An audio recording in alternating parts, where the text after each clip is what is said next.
மதிப்புக்குரிய பேராசிரியர் மன்சூர் முகமது ஃபாசிசர் அவர்களை அடுத்ததாக இந்த நிகழ்வை கொண்டு செல்வதற்கு அழைக்கின்றேன்.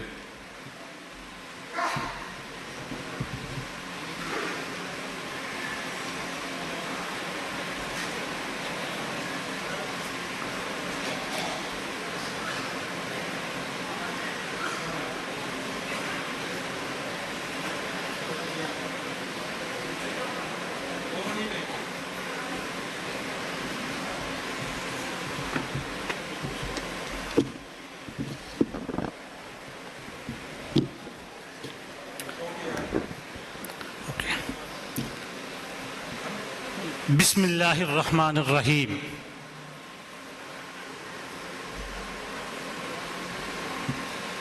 இந்த குறும்படம் வெளியிடப்படுகிற இந்த முக்கியமான நிகழ்வில் முஸ்லிம் சமூகம் சார்ந்த விடயங்களை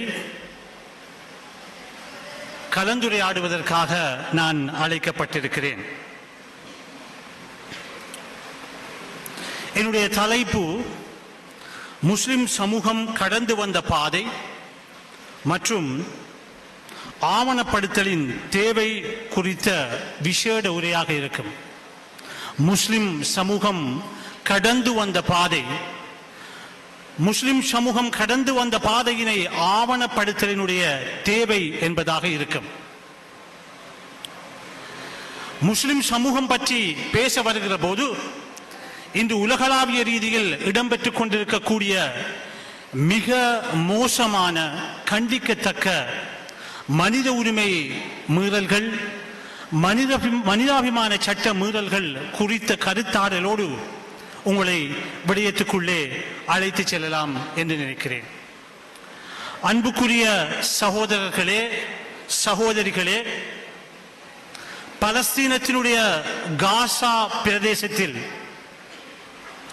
நாங்கள் இன்று இங்கு இலங்கை முஸ்லிம்கள் பற்றி பேசிக் கொண்டிருக்கிற போது கடந்த 2023 அக்டோபர் முதல் இன்று வரை 60,000க்கும் மேற்பட்டவர்கள் அநியாயமான முறையில் கொலை செய்யப்பட்டிருக்கிறார்கள். இவர்களுள் பெரும்பாலானவர்கள் பெண்களும் சிறுவர்களுமாகும். கடந்த மே மாதம் 27ஆம் தேதி முதல்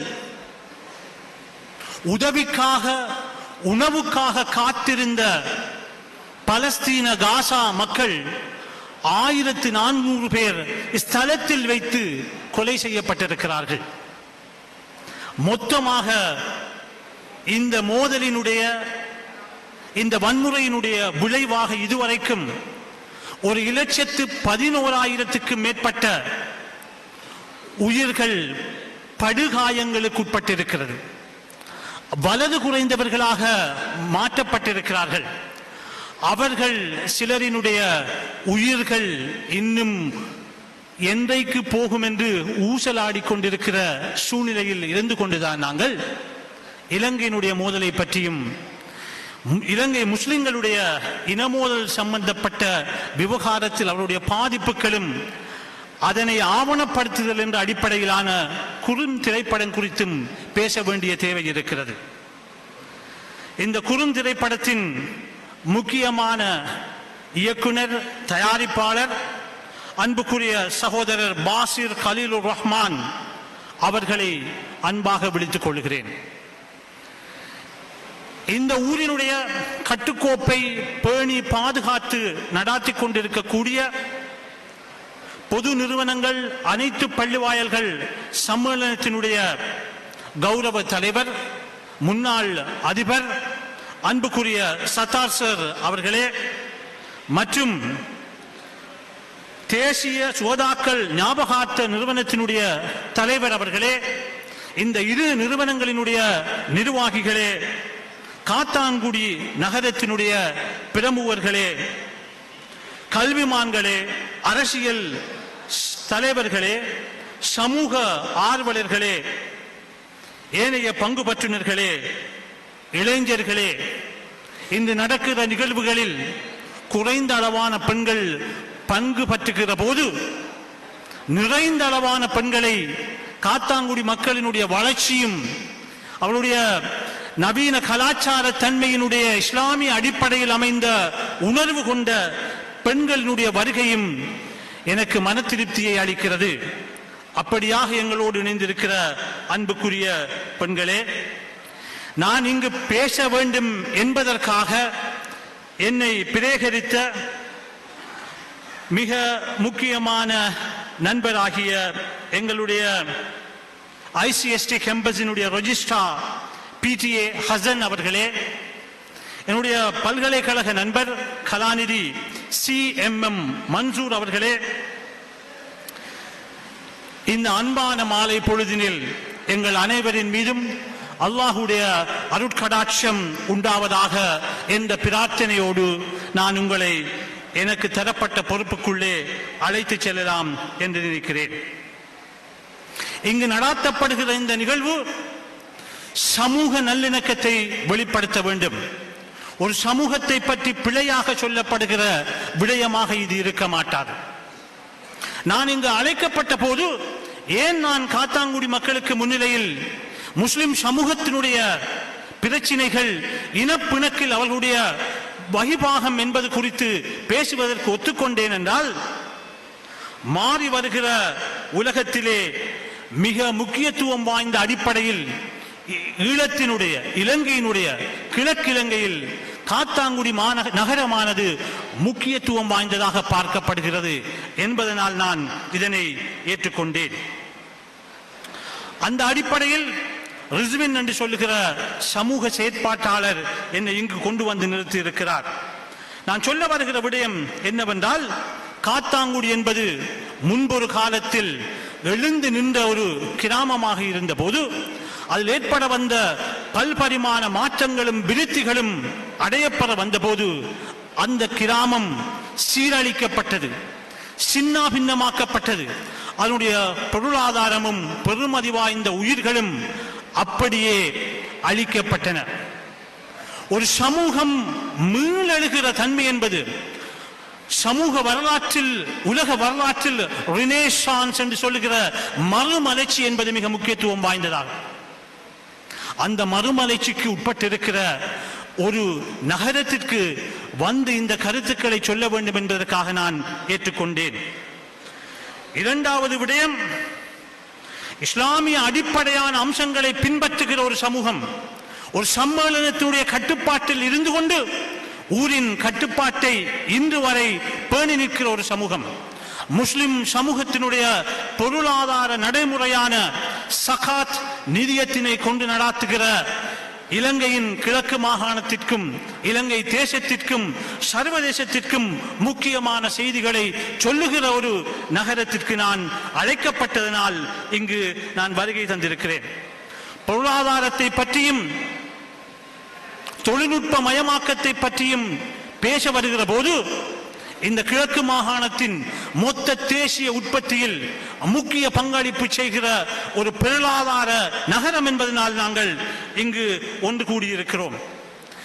இப்போது கல்வியில் மறுமலர்ச்சி அடைகிற ஒரு முக்கியமான நகரமாக மாறியிருக்கிறது.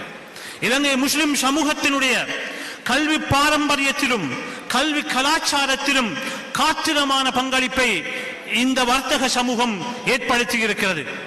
இந்த காத்தாங்குடி சமூகத்தில் இருக்கும் நலன் விரும்புகளும் பொது சமூக நிறுவனங்களும், குறிப்பாக சொல்வதாக இருந்தால் கல்விக்கும் அபிவிருத்திக்குமான பல்வேறுபட்ட நிறுவனங்களுடைய செயற்பாடுகளும், காத்தாங்குடியை சேர்ந்த வெளிநாட்டில் வசிக்கிற காத்தாங்குடி டயஸ்போரா என்று சொல்லுகிற புலம்பெயர்ந்தவர்களும் இணைந்து கொண்டு ஒரு கல்வி மறுமலர்ச்சியினை இந்த ஊரில் ஏற்படுத்தி இருக்கிறார்கள்.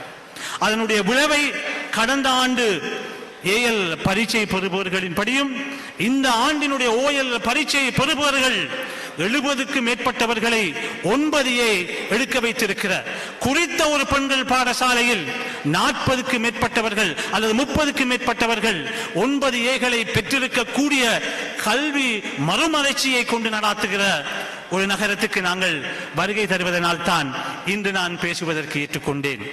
இப்படி நான் இதை பற்றி மிகவும் அதிகமாக பேசிவிடுவேனா என்கிற அச்சத்தில் மீண்டும் உங்களை நான் விடயத்துக்குள் அழைத்து செல்வதில் கண்ணும் கருத்துமாக இருக்கிறேன்.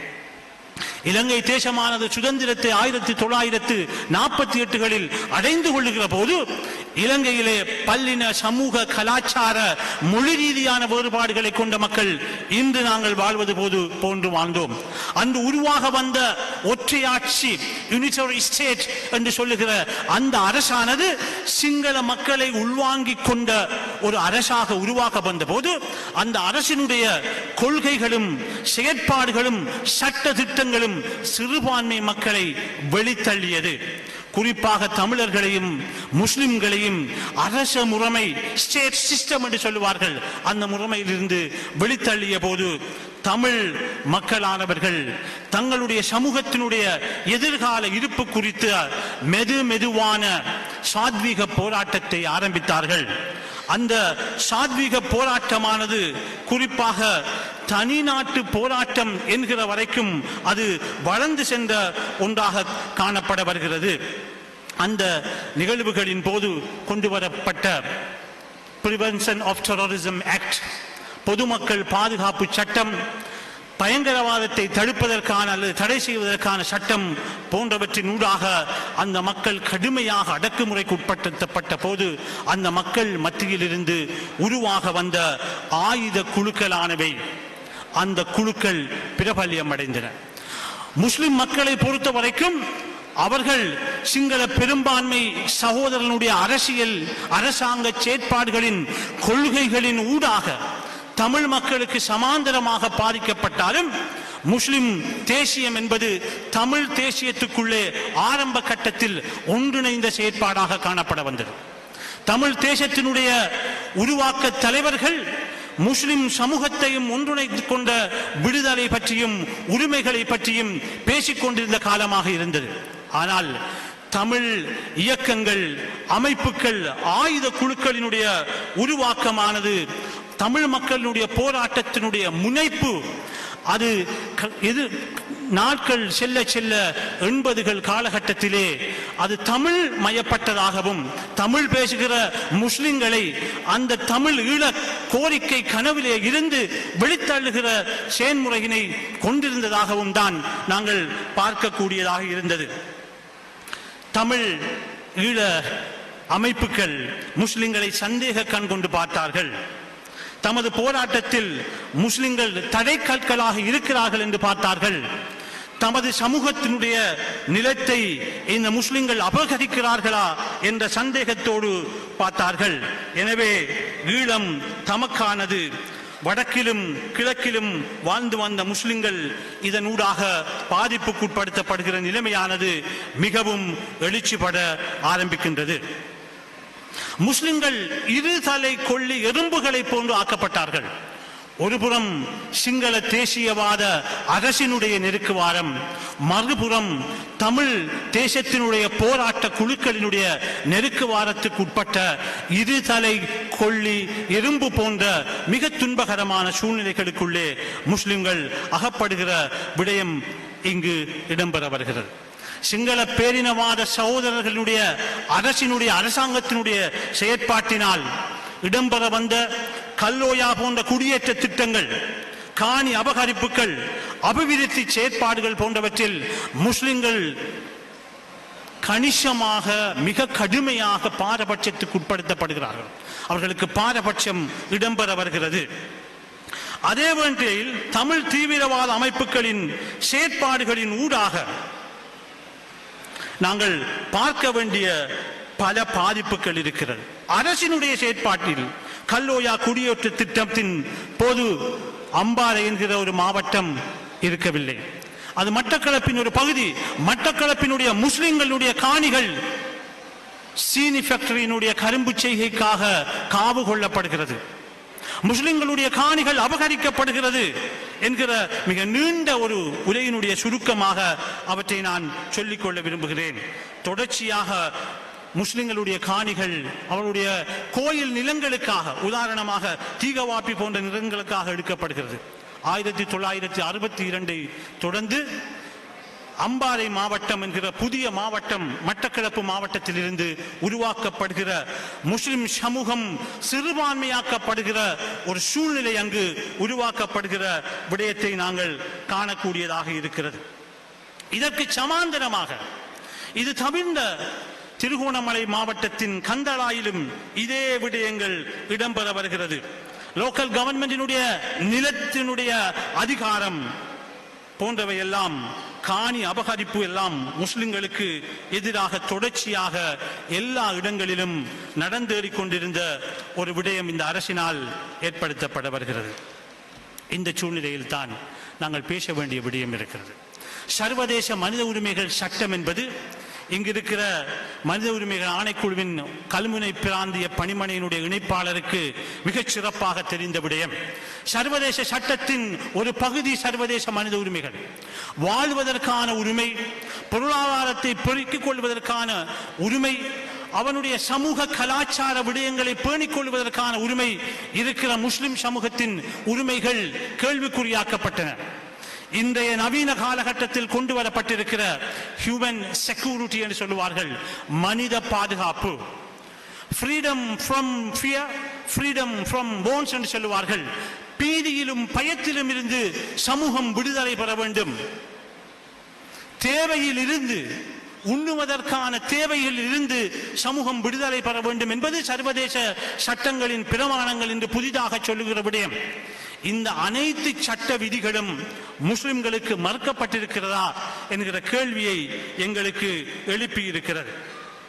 குறிப்பாக தமிழ் மக்களுடைய போராட்ட குழுக்கள் இந்த மனித உரிமைகளையும் இந்த மனிதாபிமான உரிமைகளையும் அவர்களுடைய பாதுகாப்பு, ஃப்ரீடம் ஃப்ரம் பீதி நிலைமைகளையும் மிகவும் சிக்கலுக்கு கொண்டு வரப்பட்டது. அச்சத்தோடு வாழுகிற, பயந்து வாழுகிற, பயந்து பிரயாணம் செய்கிற, பயந்து பீதியோடு வீட்டில் இருக்கிற, வேலைக்கு சென்ற கணவன் திரும்பி வருவானா, கடமைக்கு சென்ற கணவன் திரும்பி வருவானா என்கிற அச்சத்திலே பெண்கள் வீட்டில் இருக்கிற தன்னுடைய தந்தை மீள வருவாரா என்று யோசிக்கிற நிலைமைக்கு முஸ்லிம் மக்களை கொண்டு வந்து விட்டது. நூற்றுக்கணக்கான முஸ்லிம் இளைஞர்கள் கடத்தி செல்லப்பட்டு கொலை செய்திருக்கிறார்கள். நான் மீண்டும் சொல்லுகிறேன், இந்த விடயம் தமிழர் மக்களுக்கு எதிராக பேசப்படுகிற விடயம் அல்ல. தமிழ் மக்களிடையே தோன்றிய ஆயுத குழுக்களினால் அவை செய்யப்பட்டது. பள்ளி வாயல்களில் வைத்து தொழுகிற போது அல்லாஹ் என்கின்ற அந்த உயர்ந்த சக்தியை வணங்கி சுஜூதில் இருக்கிற போதும், ஏனைய நிலைகளில் இருக்கிற போதும் பல காத்தான்குடியின் பள்ளி வாயல்கள் உட்பட பல பிரதேசங்களில் முஸ்லிம்கள் படுகொலை செய்யப்படுகிறார்கள். மக்காவில் இருந்து தனது கடமைகளை முடித்துவிட்டு வந்தவர்களும், வியாபார கடமைகளை முடித்துவிட்டு வந்தவர்களும் கடத்தப்பட்டு படுகொலை செய்யப்பட்டிருக்கிறார்கள். ஏறாவூரில் இரவு வேளைகளில் புகுந்து வாள்களால் வெட்டி சுடப்பட்டு அநியாயமான சிறுவர்களும் பெண்களும் வயோதிபர்களும் பொதுமக்களும் கொலை செய்யப்பட்டிருக்கிறார்கள். பொலன்னறுவையினுடைய அழிஞ்சி பொத்தானை அக்பர் புரம் உங்களுக்கு தெரியும், எத்தனையோ நொச்சிமுனை பூனச்சுமினை என்று அடுக்கிக் கொண்டு போகிற அளவுக்கு முஸ்லிம்களுடைய பிரதேசங்கள் எல்லாம் காவு கொள்ளப்படுகிற சூழ்நிலை அந்த காலகட்டத்தில் அரங்கேறியது. இந்த நாட்டில் பாதுகாப்பாக தங்களுடைய உரிமைகளை அனுபவித்துக் கொண்டு வாழ முடியாத சூழ்நிலை 80கள் 90களில் முஸ்லிம்களுக்கு, குறிப்பாக 90களில் இடம்பெற்றதை நாங்கள் காணக்கூடியதாக இருக்கிறது. முஸ்லிம்கள் கடத்தப்பட்டார்கள். முஸ்லிம் வர்த்தகர்கள் கவனத்தில் கொள்ளப்பட்டார்கள், கண்காணிக்கப்பட்டார்கள், கடத்தப்பட்டார்கள். பல மில்லியன் கணக்கான ரூபாய்கள் அவர்களிடமிருந்து கப்பமாக கோரப்பட்டது. முஸ்லிம் கிராமங்கள் பள்ளிவாயல்களில் இருந்து கோரப்பட்டு ஒரு அடக்குமுறைக்கு உட்படுத்தப்பட்ட ஒரு சமூகமாக இது மாற்றமடைந்த சூழ்நிலையில் இருந்துதான் நாங்கள் இப்போது வெளிவந்துதான் இந்த காத்தாங்குடி மீள எழுந்திருக்கிறது என்றுதான் நான் சொல்ல வருகிறேன். ஒரு நாட்டினுடைய ஜனநாயகமும் அரசியல் சீர்திருத்தமும் இந்த இனமோதலுக்கு தீர்வாக கொண்டு படுகிற விடயங்களிலும் முஸ்லிம்கள் உள்வாங்கப்பட்டிருக்க வேண்டும். 1987 ஆண்டு ஜூலை மாதம் அப்போதைய பிரதமர், இந்தியாவின் பிரதமர் ராஜீவ் காந்தி அவர்களுக்கும் இலங்கையின் ஜனாதிபதி ஜெயவர்தன் அவர்களுக்கும் இடையில் இடம்பெற்ற இலங்கை இந்திய ஒப்பந்தத்தின் ஊடாக உருவாக்கப்பட வந்த மாகாண சபை முறையிலும் முஸ்லிம்கள் கவனத்தில் கொள்ளப்பட்டிருக்கிறார்களா? வடக்கும் கிழக்கும் இணைக்கப்படுகிற போது மிகச்சிறும் சிறுபான்மையினராக முஸ்லிம்கள் இரவோடு இரவாக மாற்றப்பட்ட துன்பகரமான ஜனநாயகத்துக்கு மாற்றமான செயற்பாடு இந்த நாட்டில் தற்காலிகமாக கொண்டு வரப்பட்டது. தமிழ் சகோதரர்களுடைய ஆயுத குழுக்கள், எங்களுடைய போட்டியாளர்கள், அரசியல்வாதிகள் அரசியல் நடவடிக்கைகளின் மீது ஆயுத வன்முறைகளை வெளிப்படுத்திய சூழல் எங்களுக்கு உருவாகியது. மேலும் சொல்லுவதாக இருந்தால், இந்த சூழ்நிலையில் இங்கு கொண்டு வரப்பட்ட இந்தியன் பீஸ் கீப்பிங் போர்சஸ் என்று சொல்லுகிறார் இந்திய அமைதி படையினர் தமிழ் தேசிய இராணுவத்தை உருவாக்கினார்கள். தமிழ் தேசிய இராணுவம் முஸ்லிம்கள் போலீசில் இருந்தபோது அவர்களை தனியாக பிரித்தெடுத்து நூற்றுக்கணக்கில் கொலை செய்தது.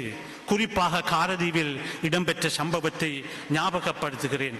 முஸ்லிம் அதிகாரிகள், கல்வி கற்றவர்கள் எல்லாம் கொலை செய்யப்பட்டார்கள். ஹபீப் முகமதை பற்றி உங்களுக்கு தெரியும். GA மக்பூல் அவர்கள் கொலை செய்யப்படுகிற நிர்வாக அதிகாரத்திலே ஒரே ஒரு GA கவர்மெண்ட் ஏஜெண்டை பெற்றிருந்த முஸ்லிம் சமூகம் அதையும் இழந்து கொண்டது. அதற்கு பின்னர் வரலாற்றில் நாங்கள் அண்மையில் ஹனிபா என்ப ஒருவரை பெற்றிருக்கிற வரலாறு தான் இந்த நாட்டில் இடம்பெற்றிருக்கிறது. அப்படி பெறப்பட்ட முதலாவது நபரும் அவருடைய உயிரும் காவு கொள்ளப்பட்ட மிக அநாகரிகமான செயல்கள் இந்த முஸ்லிம் சமூகத்தை நோக்கி இடம்பெற்றதை நாங்கள் காணக்கூடியதாக இருக்கிறது. இந்த சூழ்நிலையில் தான் 80களின் ஆரம்பத்திலும் நடுப்பகுதியிலும் எழுச்சி பெற வந்த ஸ்ரீலங்கா முஸ்லிம் காங்கிரஸ் என்பது முஸ்லிம்களுடைய தேசத்துக்கான பல செயற்பாடுகளை மேற்கொள்ள வந்திருப்பதை நாங்கள் அறியக்கூடியதாக இருக்கிறது. பொருளாதார நட்டங்களை பற்றி எனக்கு முன்னர் பேசியவர்கள் பேசினார்கள். விவசாயம், மீன்பிடி, கல்வி, சுகாதாரம் போன்றவற்றிலே முஸ்லிம்கள் மிக மோசமாக பாதிக்கப்பட்டார்கள். அவருடைய கடைகள் கொள்ளையடிக்கப்பட்டது, தீர்க்கிரையாக்கப்பட்டது, சேதப்படுத்தப்பட்டது. இந்த முஸ்லிம்களானவர்கள் மிக குறிப்பாக வடகிழக்கு பிரதேசத்திலே இருந்து உள்ளக இடப்பெயர்வுக்கு உட்படுத்தப்பட்டார்கள். பல நான் சொன்ன கிராமங்கள் எல்லாம் அப்படியான அச்சுறுத்தலுக்கு உட்படுத்தப்பட்டது. வடபுலத்திலே இருந்த 70 தொடக்கம் 75,000 முஸ்லிம்கள் சில பிரதேசங்களில் 72 மணித்தியாலம், சில பிரதேசங்களில் 2 மணித்தியாலங்களுக்குள்ளே வெளியேற வேண்டும் என்ற நாகரீகம் அடைந்த சமூகம் வெட்கித்து தலைகுனிகிற அளவுக்கு மோசமான விடயங்கள் முஸ்லிம்களின் மீது கட்டவிழ்த்து விடப்பட்டது. ஏனைய பிரதேச முஸ்லிம்களும் இப்படியான துன்புறுத்தல்களுக்கு உட்படுத்தப்பட்டார்கள் என்பது மிக முக்கியமான விடயமாக இருக்கிறது. இப்போது நாங்கள் மிக முக்கியமாக கவனத்தில் கொள்ளக்கூடிய விடயம் என்னவாக இருக்கும் என்றால், இப்படியான சூழ்நிலையில் இருந்து இந்த நாட்டிலே ஒரு யுத்தம் முடிவடைந்திருக்கிறது. 2009 ஆண்டு ஒரு பக்க வெற்றியினூடாக யுத்தம் முடிவடைந்திருக்கிறது. அந்த யுத்தத்தினுடைய, அந்த போரினுடைய முடிவு ஆய்வாளர்களின் கருத்துக்களை வைத்து பார்க்கிற போது ஒரு முக்கியமான செய்தியினை சொல்லுகிறது. நோ மோர் செப்பரேட்டிசம், பிரிவினை இல்லை. நோ மோர் LTTE என்று சொல்லுகிற லிபரேஷன் டைகர்ஸ் ஆஃப் தமிழீழம் என்கிற விடுதலை புலிகள் தனி நாட்டை கொண்டு நடாத்துகிற சக்தி இப்போது இல்லாமல் செய்கிற சூழ்நிலையில் அரச முறைமைக்குள்ளே ஒரு வாய்ப்பு கிடைத்திருக்கிறது. ஒரு கல்வி கற்கப்பட்டிருக்கிறது இலங்கை சமூகத்தினால். சிறுபான்மையர்களை உள்வாங்கிக் கொண்ட அரச மீளுருவாக்கம், ஸ்டேட் ரீஃபார்ம் ஒன்றை செய்து கொண்டு அவர்கள் உள்வாங்கப்பட்டிருக்க வேண்டும் என்கிற எதிர்பார்ப்பு இருந்தது. ஆனால் அதற்கு மாற்றமான விடயங்கள் நடந்திருக்கிறது. போருக்கு பின்னர் மீண்டும் முஸ்லிம்கள் காவு கொள்ளப்பட்டிருக்கிறார்கள் எங்களுடைய பெரும் தேசிய சமூகத்தினால்.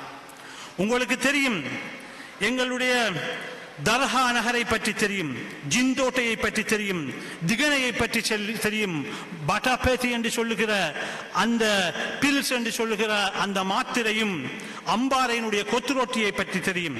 முஸ்லிம்களுடைய கலாச்சாரம், உடை அணிகிற விடயம், சமயத்தை பின்பற்றுகிற விடயம், வீட்டினுடைய பாதுகாப்பு விடயங்கள் எல்லாம் கேள்விக்குறியாக்கப்பட்டிருக்கிற சூழ்நிலையில் இந்த முஸ்லிம் சமூகமானது மிக கொடூரமான அடிப்படையில் திட்டமிடப்பட்ட உள்நாட்டு வெளிநாட்டு சக்திகளின் செயற்பாட்டினால் மேற்கொள்ளப்பட்ட ஈஸ்டர் சண்டே அட்டாக் என்று சொல்லுகிற உயிர்த்த ஞாயிறு தினத்தினுடைய தாக்குதலினால் இந்த சமூகம் சீரழிக்கப்பட்டு சின்னாபின்னப்படுத்தப்பட்டு அதனுடைய உயர்ந்த தன்மைகள், வசந்தரா மோகன் என்று சொல்லுகிற எழுத்தாளர், லோனா தேவராஜ் என்கின்ற எழுத்தாளர், எங்களுடைய டாக்டர் சுக்ரி மறைந்து போனவர், அவர்களெல்லாம் படித்து வைத்திருக்கிற முஸ்லிம்கள் பற்றிய வரலாற்றில் ஒரு சார்ந்து செல்லுகிற சமாதானமான சமூகம் என்ற பெயருக்கு களங்கத்தை தேடித்தந்த ஒரு சூழ்நிலையிலே நலிவுற்றவர்களாக நாங்கள் மீண்டும் மிளிர வேண்டும் என்கின்ற ஒரு வாழ்க்கைக்குள்ளே புகுந்திருக்கிற ஒரு முக்கியமான சமூகமாக இருக்கிறோம். இந்த இழப்புகளும் இந்த நிலைகளுக்கும் பல பின்னணி இருந்திருக்கிறது. இவற்றுக்கு மத்தியில் இடம்பெற வந்ததுதான் புதிய அரசியல் மாற்றமும் ஒரு குடும்பத்தினுடைய சக்தி மேம்பாடும் அவற்றை எதிர்த்த அறகலைய என்று சொல்லுகிற உங்களுக்கு தெரிந்த மக்கள் எழுச்சி போராட்டமும் ஏற்படுத்தி இருக்கிற அரசியல் மாற்றம் ஆவது இந்த முஸ்லிம் சமூகத்துக்கு சாதகமாக அமைந்திருக்க வேண்டும் என்கிற முழு மொத்த எதிர்பார்ப்போடுதான் முஸ்லிம் மக்களும் சேர்ந்து இந்த புதிய அரசியல் மாற்றத்திற்கு பங்குதாரர்களானார்கள். ஆனால் இந்த அரசியல் மாற்றத்தை யாரோ ஒரு சக்தி அல்லது சக்திகள் கையாள்கின்றனவா? மீண்டும் மன்னிக்க வேண்டும், முஸ்லிம்களுக்கோ அல்லது தமிழர்களுக்கோ உரிய முஸ்லிம்களுக்கோ அமைச்சு பதவிகள் வழங்கப்படாத சூழ்நிலை, கவர்னர் பதவிகளிலே கேள்விக்குறியாக்கப்பட்டிருக்கிற விடயம், அமைச்சுக்களின் செயலாளர்களிலும் மாகாண சபைகளினுடைய அமைச்சுக்களின் செயலாளர்களிலும் உரிய பங்கும் அங்கமும் வழங்கப்படாத சூழ்நிலையில் மீண்டும் நாங்கள் ஒரு முறை மறக்கடிக்கப்பட்டு விட்டோமா என்று நாங்கள் கவலைப்படுகிற ஒரு விடயமாக நாங்கள் இருக்கிற போது, நான் சொன்ன விடயங்கள், நான் சொல்லாத விடயங்கள் எல்லாவற்றையும் நாங்கள் இன்று மிக முக்கியமான அடிப்படையிலே ஆவணப்படுத்த வேண்டிய ஒரு சூழ்நிலைக்குள்ளே முஸ்லிம்கள் தள்ளப்பட்டிருக்கிறார்கள். மிக முக்கியமாக வெளிநாட்டை சேர்ந்தவர்களும் எங்களுடைய பெரும்பான்மை சமூகத்தை சார்ந்த சில ஆய்வாளர்களும், குறிப்பாக என்னுடைய கையிலே இந்த புத்தகத்தை வைத்திருக்கிறேன். நான் சொல்ல வருகிற விடயத்தை கவனமாக கேளுங்கள். நீங்கள் ஒரு பல்கலைக்கழகத்தினுடைய இலங்கை முஸ்லிம்களுடைய அரசியல் விஞ்ஞானத்துறை பேராசிரியரை அழைத்திருக்கிறீர்கள். நான் வெறுமனே எங்களுக்கு எதிரான விடயங்களை பற்றி மாத்திரம் சொல்லிவிட்டு செல்ல முடியாது. சில அறிவு சார்ந்த விடயங்களை சொல்ல வேண்டும். என்னிடம் இருக்கிற இந்த புத்தகத்தை மிக கவனமாக பாருங்கள். இலங்கையில் உயிரோடு வாழுகிற அரசியல் விஞ்ஞானி என்று சொல்லுகிற சிங்கள சகோதரருடைய மூத்த அரசியல் ஞானி பேராசிரியர் ஜெயதேவ உயங்கோடு அவர்கள் இந்த புத்தகத்தின் முக்கிய பங்குதாரர் ஆவார். அவரோடு வெளிநாட்டை சேர்ந்த சனாயி மசலைன் என்பவரும் சேர்ந்து எழுதியிருக்கிற இந்த புத்தகத்தின் தலைப்பு Politics, Debates and Discourses of State Reform in Sri Lanka. இலங்கையினுடைய அரசு மீளுருவாக்கம் பற்றிய அரசியல், அது குறித்ததான டிபேட் என்று சொல்லுகிற வாக்கு விவாதம், அது பற்றிய கருத்தாடல்கள் குறித்து இந்த புத்தகம் எழுதப்பட்டிருக்கிறது. இதுவரை காலமும் இலங்கையினுடைய இன மோதல் குறித்து வெளியாகி இருக்கிற எல்லா விடயங்களையும் தொகுத்து சொல்லப்பட்டிருக்கிற ஒரு நவீன புத்தகத்தில் அதனுடைய முன்னுரையில் பேராசிரியர் ஜெயதேவ உயங்கோடு அவர்கள் சொல்ல வருகிற முக்கியமான சில செய்திகள் இருக்கிறது. அந்த செய்தி இன்றைய நாளில் முஸ்லிம்கள் பாதிக்கப்பட்ட விதம் குறித்து நாங்கள் ஞாபகப்படுத்துகிற இந்த சூழலில் சொல்லுவது மிக முக்கியத்துவம் வாய்ந்ததாக இருக்கும் என்று நினைக்கிறேன்.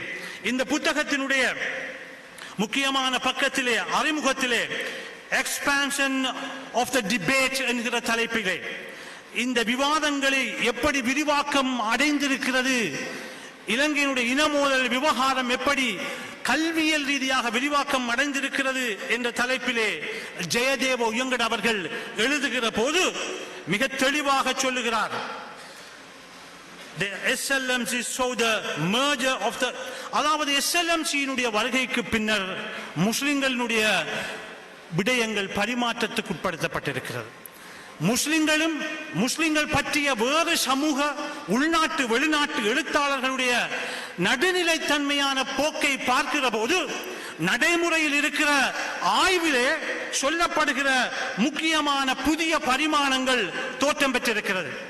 என்னோடு இங்கு வருகை தந்திருக்கிற சகோதரர் முஸ்லிம் சமூக ஆர்வலர் சிராஜ் மஷூர் அவர்களும் மனூஸ் அபூபக்கரும் நாங்களும் சேர்ந்து தென்கிழக்கு பல்கலைக்கழகத்திலே ஒரு பிரகடனத்தை செய்திருந்தோம், முஸ்லிம் தேச பிரகடனம். அந்த பிரகடனம் குறித்த பாசிட்டிவ் அண்ட் நெகட்டிவ் ஆஸ்பெக்ட்ஸ் இருக்கிறது.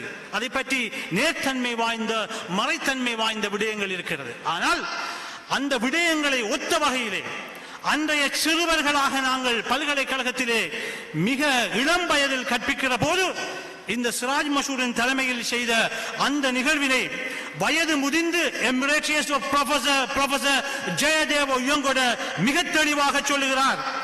இந்த கல்வியல் ரீதியான ஆய்வுகள் பின்வருகிற முடிவுகளுக்கு எம்மை இட்டு சென்றிருக்கிறது. அவர் சொல்லுகிற முதலாவது முடிவு, Muslim part of the Tamil speaking nation, Tamil பேசுகிற தேசத்தினுடைய ஒரு பகுதியாக முஸ்லிம்கள் இந்த எழுத்தாக்கங்களிலே காட்டப்பட்டிருக்கிற மரபு விருத்தி அடைந்திருக்கிறது. எனவே முஸ்லிம்களுடைய இந்த பிரச்சனைகள் பிணக்கில் அவர்களுடைய சம்பந்தமாக சர்வதேச மயப்படுத்தப்பட்ட ஒரு பெயரை பெற்றிருக்கிறார்கள். இலங்கையின் இனப்பிணக்கில் இன மோதலிலே முஸ்லிம்கள் ஒரு பகுதியினர்களாக பேசப்பட்டிருக்கிறார்கள், பேசப்பட்டு கொண்டிருக்கிறார்கள் என்று அவர் முதலாவது பாயிண்டை சொல்லி இருக்கிறார். இரண்டாவது பாயிண்ட் சொல்லி இருக்கிறார், the north and east was the traditional homeland of the Tamil speaking people என்று சொல்லி இருக்கிறார். not belongs to Tamil people என்று அவர் சொல்லவில்லை. Tamil speaking என்று சொல்லுகிற போது முஸ்லிம்களும் ஒரு மரபு ரீதியான நிலப்பரப்பிலே ஒரு அங்கத்தவர்கள் என்பதனை எழுத்துக்களும் ஆய்வுகளும் சொல்லி நிற்பதாக ஜெயதேவ உயங்கொட அவர்கள் கூறுகிறார். மூன்றாவது சொல்கிறார், any negotiated peace arrangement would be between the Sri Lankan state and the Tamil representatives இடையிலே இடம்பெறுகிற போது முஸ்லிம் சமூகம் ஒரு தரப்பினராக கவனத்தில் கொள்ளப்பட வேண்டும் என்று பேராசிரியர் ஜெயதேவ உயங்கொட அவர்கள் சொல்லுகிறார். அவரை படித்துத்தான் நாங்கள் இந்த நாட்டில் அரசியலை படித்திருக்கிறோம். இந்த நாட்டின் அரசியல் விஞ்ஞானி எதற்காக இப்படி சொல்லி இருக்கிறார் என்றால், முஸ்லிம்கள் இதுவரைக்கும் அவர்களுடைய இழப்புகளை பரிபூரணமாக ஆவணப்படுத்தவில்லை, பரிபூர்ணமாக வெளிக்கொண்டு வரவில்லை. இந்த குறுந்திரைப்படம் பல பிலிம் ஃபெஸ்டிவல் என்று சொல்லுகிற படங்களை வெளியிடுகிற திருவிழாக்களுக்கு கொண்டு போடப்பட்ட போதுதான் அந்த இடத்தினுடைய பெயரும் அப்படி ஒரு படுகொலை நடந்திருக்கிறதா என்று சர்வதேச சமூகம் விழிபிதுங்கி இருக்கிற போது ஒரு ஆவணப்படுத்தலை எங்களுடைய வரலாற்றை எழுதிக்கொள்ள முடியாத சமூகமாக இருக்கிற போது ஆங்காங்கே உருவாக வந்த முஸ்லிம் ஆய்வாளர்களும் தென்கிழக்கு பல்கலைக்கழகம் உருவாக்கிய ஆய்வாளர்களுடைய பங்களிப்பும் சர்வதேச தேசிய ரீதியில் முஸ்லிம்களும் முஸ்லிம்கள் அல்லாத ஆய்வாளர்களும் எழுதியிருக்கிற விடயங்கள் ஒரு பேராசிரியரினால் இப்படிப்பட்ட ஒரு முடிவை நோக்கி எங்களை நகர்த்தி இருக்கிறது. என்னுடைய நேரம் முடிந்து கொண்டிருப்பதனால் சுருக்கமாக முடிக்கலாம் என்று நினைக்கிறேன். அன்புக்குரிய சகோதரர்களே, இந்த விடயங்கள் வெளி சமூகத்துக்கு கொண்டு வரப்பட வேண்டும். முதலில் இவற்றை பற்றி நாங்கள் பேச வேண்டும் என்பதற்காகத்தான் நான் முடிந்த வரைக்கும் ஒரு deep insight into our problem, எங்களுடைய பிரச்சனைக்குள்ளே உங்களை ஆழமாக கொண்டு வந்து நிறுத்தி பேராசிரியர் ஜெயதேவ உயங்கொடையினுடைய கருத்துக்குள்ளே உங்களை கொண்டு வந்து சேர்த்து அந்த கருத்தினை தேசிய மற்றும் சர்வதேச மயப்படுத்துகிற நடவடிக்கையினை நான் இப்போது செய்து கொண்டிருக்கிறேன். அல்ஹம்துலில்லாஹ். அடுத்த முக்கியமான விடயங்கள் பற்றி நாங்கள் பேச வேண்டிய தேவை எங்களுக்கு இருக்கிறது. இந்த ஆவணப்படுத்துகிற விடயத்திலே இரண்டு தவறுகளை முஸ்லிம் சமூகம் விட்டிருக்கிறது. ஒன்று, வரலாறு கொண்ட ஒரு சமூகமா, முஸ்லிம் சமூகத்துக்கு வரலாறு இருக்கிறதா என்கின்ற கேள்வி எழுந்து நிற்கிறது. வரலாறு இருக்கும் என்றால் நாங்கள் இந்த 2019, 18, 19களில் நாங்கள் சந்தித்த கொடூரமான நிகழ்வுகளையும் அதற்கு பின்னரான நிகழ்வுகளையும் நாங்கள் சந்தித்திருக்க மாட்டோம். ஒரு விஞ்ஞான பூர்வமான வரலாற்றை கொண்டிருக்காத சமூகம் என்று சொல்லுகிறார்கள். எனவே அந்த வரலாற்றை எப்படி நாங்கள் ஆக்க வேண்டும் என்று இந்த காத்தாங்குடியை சேர்ந்த உங்களுக்கு தெரியும் பேராசிரியர் அமீர் அலி என்பவர் ஆஸ்திரேலிய பல்கலைக்கழகத்தின் பேராசிரியராக இருப்பவர் தென்கிழக்கு பல்கலைக்கழகத்தில் என்னையும் முன்னாள் உபவேந்தர் பேராசிரியர் ரமீஸ் அபூபக்கர் அவர்களையும் சிரேஷ்ட பேராசிரியர் முக்கியத்துவம் வாய்ந்த ரமீஸ் அப்துல்லா அவர்களையும் பேராசிரியர் ஃபௌசர் அவர்களையும் மட்டக்களப்பில் ஒரு ஹோட்டலுக்கு அழைத்து எங்களுக்கு உணவை தந்துவிட்டு எங்களை இருக்கச் செய்து சொன்னார். அன்புக்குரிய சகோதரர்களே, எனக்கு 75 வயது. அந்த நபர் யார் என்று தெரியுமா? அமீர் அலி சார் இந்த ஊரை சேர்ந்தவர், இந்த நாட்டின் பொருளாதார வரலாறு பற்றி ஆய்வு செய்தவர். புரூனை நாட்டினுடைய முழு மொத்த வரலாற்றின் பொருளாதார வரலாற்றை வரைந்த அந்த மகன் சொன்னார், எனக்கு 75 வயது ஆகிவிட்டது, என்னால் இலங்கை முஸ்லிம் சமூகத்தினுடைய வரலாறு குறித்து எழுதுகிறதற்குரிய வயதில்லை. ஆகவே அந்த காரியத்தை நீங்கள் செய்ய வேண்டும் என்றால் தென்கிழக்கு பல்கலைக்கழகத்தில் வரலாற்று துறையினை உருவாக்க வேண்டும். முதலில் வரலாற்றில் விசேட துறையினை கொண்டு வர வேண்டும். எங்களுடைய மாணவர்களை நாங்கள் உலகமெல்லாம் படிப்பதற்கு அனுப்ப வேண்டும். முஸ்லிம்கள் எகிப்தில் இருந்து வந்திருக்கிறார்களா, யமனில் இருந்து வந்திருக்கிறார்களா, கான்ஸ்டாந்தினோபிளில் இருந்து வந்திருக்கிறார்களா, அங்கெல்லாம் நூலகங்களுக்கு அனுப்பி மாஸ்டர் அண்ட் PhD செய்ய வேண்டும். அதற்கு பின்னர் விஞ்ஞான பூர்வமான அடிப்படையில் முஸ்லிம் சமூகத்தின் வரலாற்றை நாங்கள் எழுதிக் கொள்ள முடியும் என்றார். நான் நினைக்கிறேன் 6-7 வருடங்களுக்கு முன்னர் அவர் சொன்னார். இப்போது அவர் 80களை தாண்டி இருப்பார்.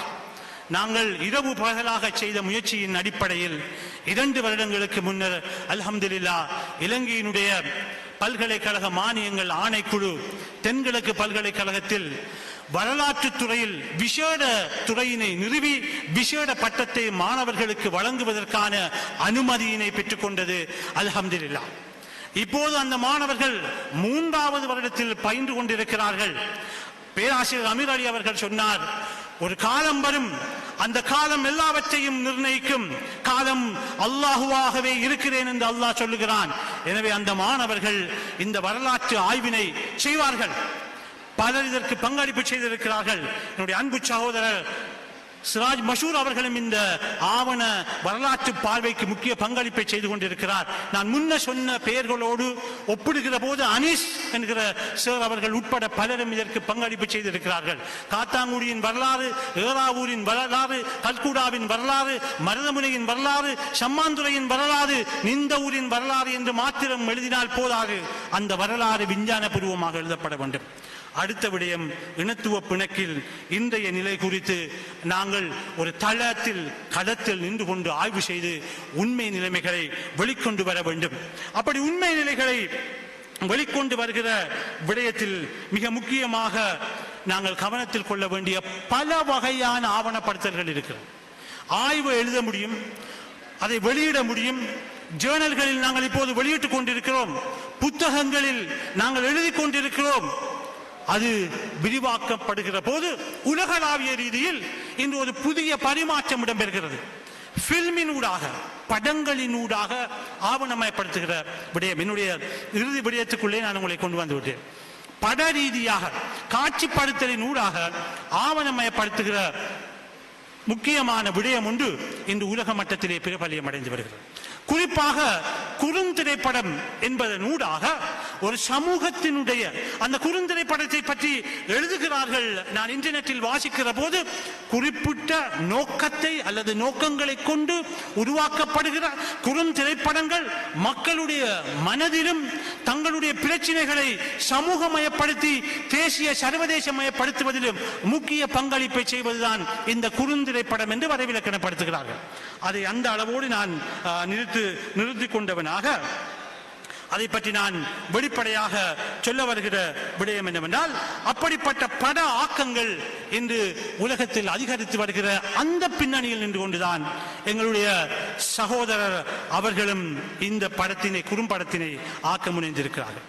உலகத்தினுடைய முழு மொத்த வரலாற்றையும் எடுத்து பார்க்க வருகிற போது பயணம் செய்கிறவர்கள், பயணிக்கிறவர்கள், பயணிகள் பல தடவைகள் பல நாடுகளிலே கடத்தப்பட்டிருக்கிறார்கள்.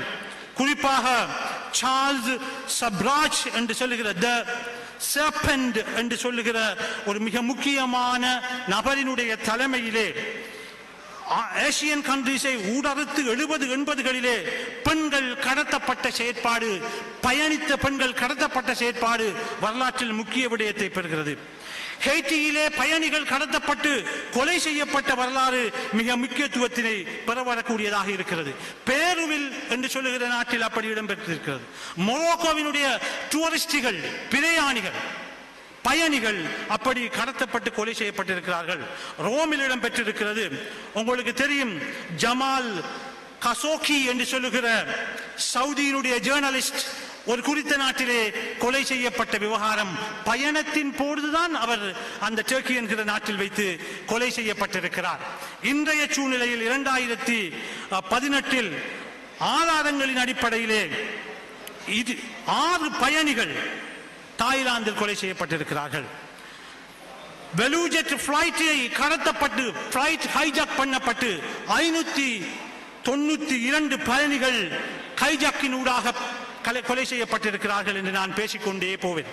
இறுதியாக முக்கியமான 2 பயணிகள் கடத்தப்பட்டு கொலை செய்யப்பட்ட விடயம் அல்லது கொலை செய்யப்பட்ட விடயம் யமனினுடைய ஹூதிகளினுடைய கிளர்ச்சி செயற்பாடும் தாக்குதலும் ஷிப் என்று சொல்லுகிற கப்பல்களுடைய பிரயாணத்தின் மீது தாக்கத்தையும் கொலைகளையும் ஏற்படுத்தி இருக்கிறது. அண்மைய காஷ்மீரில் இடம்பெற்றுக் கொண்டு இருந்த மிக முக்கியமான ஃபஹல்கன் என்று சொல்லுகிற டூரிஸ்ட் ஸ்டேஷனில் வைத்து காஷ்மீர் போராளிகளினால் பயணிகள் டூரிஸ்டுகள் படுகொலை செய்யப்பட்டிருக்கிறார்கள். இந்த பின்னணியில் நின்று கொண்டுதான் முஸ்லிம் சமூகத்தினுடைய பயணிகள், ஹஜ்ஜுக்கு சென்ற பயணிகள், வியாபாரத்துக்கு சென்ற பயணிகள், தொழிலுக்கு சென்ற பயணிகள் திரும்ப வருகிற வழியில் வைத்து கொலை செய்யப்பட்ட அந்த விடயம் குறித்து முஸ்லிம் சமூகம் சிந்திக்கிறது. இது இன்னும் ஒரு சமூகத்துக்கு எதிரான சிந்தனை அல்ல. முஸ்லிம் சமூகம் இந்த இடத்திலே சொல்ல வருகிற விடயம் செய்தியும் என்னவென்றால், இலங்கையினுடைய இறுதி யுத்தத்துக்கு பின்னரான அந்த யுத்தத்தினுடைய முடிவு சர்வதேச நியமங்கள் சட்டங்களின் அடிப்படையிலே சர்வதேசம் தலையிட்டிருக்க வேண்டும்.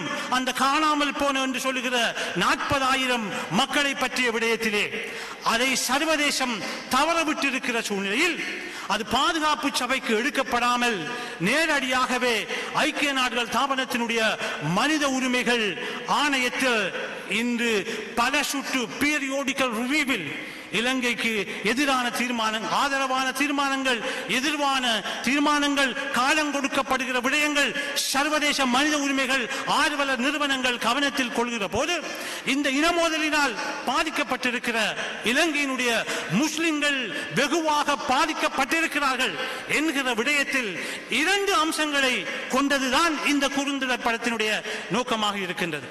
ஒன்று, அது சார்ந்திருக்கிற சமூகத்தின், குறிப்பாக இளைஞர்களின். உங்களுக்கு தெரியும், கடந்த தேர்தலிலே கிட்டத்தட்ட 20 லட்சம் இளைஞர்கள் புதிய வாக்காளர்களாக வந்திருக்கிறார்கள். அதில் கணிசமானவர்கள் இலங்கை முஸ்லிம் இளைஞர்கள். இந்த இளம் சமூகம் இந்த விடயத்தை மறந்திருக்கிறது. அவர்களுக்கு ஒரு அவேர்னஸை ஏற்படுத்துகிற ஒரு விடயம்.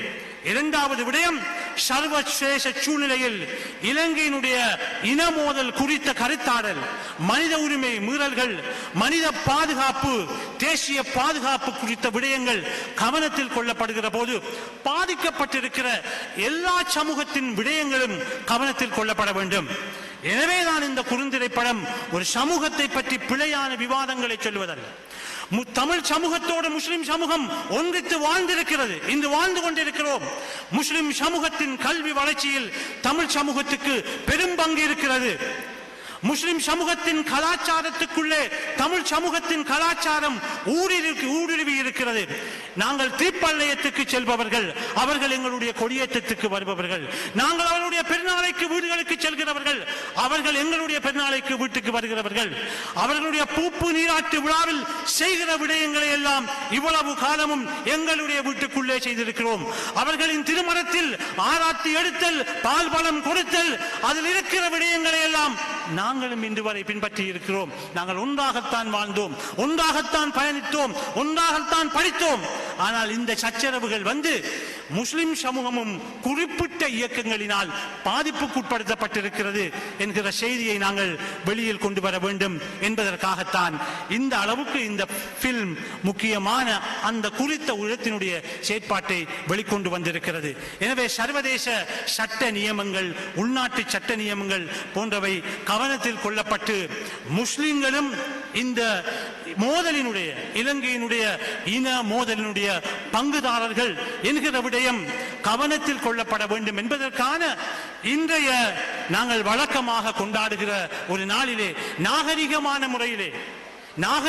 முறையிலே மற்ற சமூகத்தின் மனதை புண்படுத்தாத வகையிலே இந்த பள்ளிவாசல் சம்மேளனமும் சுகதாக்கல் தினத்தினுடைய இந்த ஏற்பாட்டாளர்களும் சேர்ந்து இந்த பிரமாண்டமான வைபவத்தை ஏற்படுத்தி இருக்கிறார்கள். எனவே நான் சொல்லி இருக்கிற விடயம் என்னவென்றால், இலங்கையினுடைய இன மோதலில் முஸ்லிம்களும் பாதிக்கப்பட்ட ஒரு பங்குதாரர்கள். இந்த மோதலுக்கான தீர்வுகளும் அது குறித்த விசாரணை விடயங்களிலும் முஸ்லிம்களும் கவனத்தில் கொள்ளப்பட வேண்டிய தேவைப்பாடு இருக்கிறது என்ற செய்தியினை தேசத்துக்கும் சர்வதேசத்துக்கும் கூறியவனாக வாய்ப்புக்கு நன்றி கூறி விடை பெற்றுக் கொள்கிறேன். வாஹிர தஅவானா அல்ஹம்துலில்லாஹி ரப்பில் ஆலமீன். ஜஸாக்குமுல்லாஹு கைரன்.